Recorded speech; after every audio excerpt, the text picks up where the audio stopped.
Well, if you didn't know this already, this is Men's Health Month, an important time to check on the men in your life and try to get them to get checked out. Experts say it's time to remind them in particular about getting prostate cancer screenings.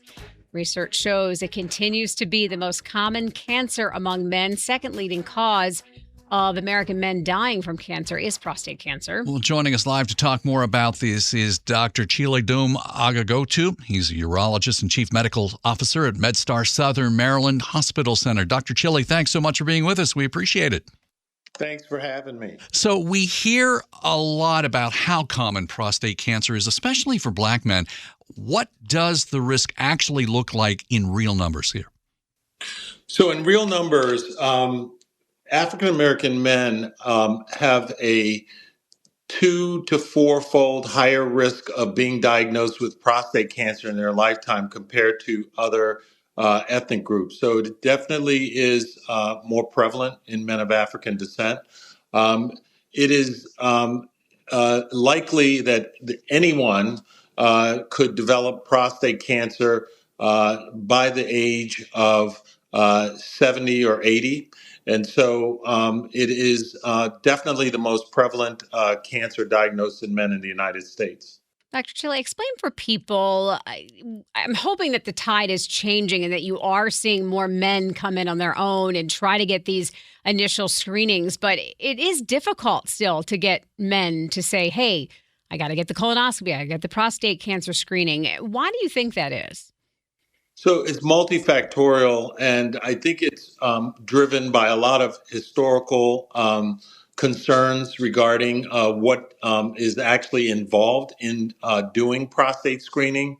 There's still sort of this stigma around the prostate and what happens if my prostate is diseased, or what happens if my prostate is treated in terms of male sexuality. So that plays a big role. But I think also there's concern around the examination for prostate concerns and the digital rectal examination that is often talked about.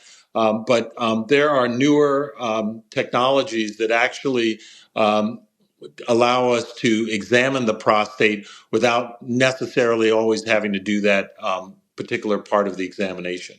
Talk about the difference between getting screened early and then waiting maybe until something develops. Well, one of the most important things to know about prostate cancer is that in the early stages, there are absolutely no symptoms at all. No symptoms. You'll feel totally fine. And so that is when you really want to identify prostate cancer if you have it.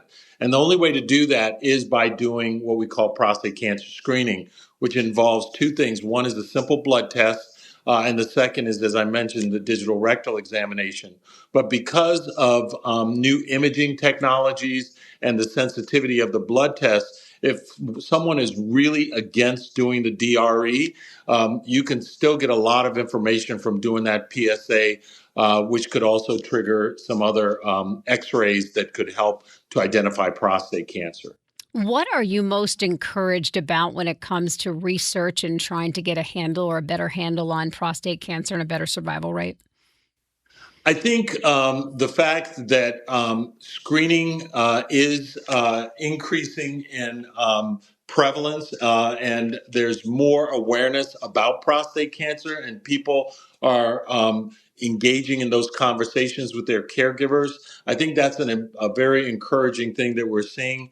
Also, the treatments for prostate cancer have less side effects, and so you can effectively cure prostate cancer without incurring some of the side effects that were traditionally the case many years ago. Another interesting development is that there are some forms of prostate cancer that actually can be monitored. And so if you identify it early and you have the more friendly version of prostate cancer, you can be placed on a regimen called active surveillance, where we just monitor your PSA levels and not necessarily have to do any treatment at all. So much important information there. Thank you so much for joining us, Dr. Chile. My pleasure.